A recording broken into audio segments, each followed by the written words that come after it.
தலைமட்டத்தில் கீழ்மட்டத்தில் field லெவலில் தாவேக்கா cadres வந்து அப்படி பம்பரமாக வேலை செய்கிறான். ஆனால் இங்கே திமுக அதிமுகவில் எல்லாம் கரகண்டவங்க, அசைய மாட்டாங்க, வயசானவங்க, old and tired and retired leaders தான் இருக்காங்க. ஸோ ஆமாம், அதனால் இந்த போட்டியில் யங் பிளட் இருக்குல்ல, இது வேகமாக ஓடி வந்துடும்.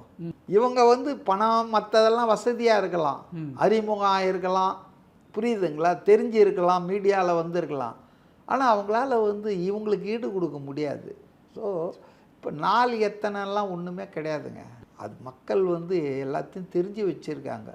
புதுசாக மக்களுக்கு ஒன்றும் இப்போ என்ன, இப்போ இவர் ஃப்ரிட்ஜு சொல்லிட்டாரு, இப்போ அடுத்தது இவர் என்ன சொல்லுவார், ஏசி சொல்லுவாரா, என்ன சொல்லுவார்னு தெரியாது. அவ்வளோதானே தெரியணுமே தவிர, ஆனால் அதை கொடுப்பாங்களா? ஏற்கனவே போன முறை கொடுத்த வாக்குறுதிகளில் 100க்கு மேலே இன்னும் நிறைவேறாமல் இருக்குது. நிறைவேறின வாக்குறுதிகள்லாம் குற்றுயிரும் கொலை உயரமாக தான் இருக்குது. எதுவும் இதை சொன்னோம் செஞ்சோன்னு இல்லை. கவர்மெண்ட் பென்ஷன், அந்த ஓல்டு பென்ஷன் தருவேனாங்க, தரல.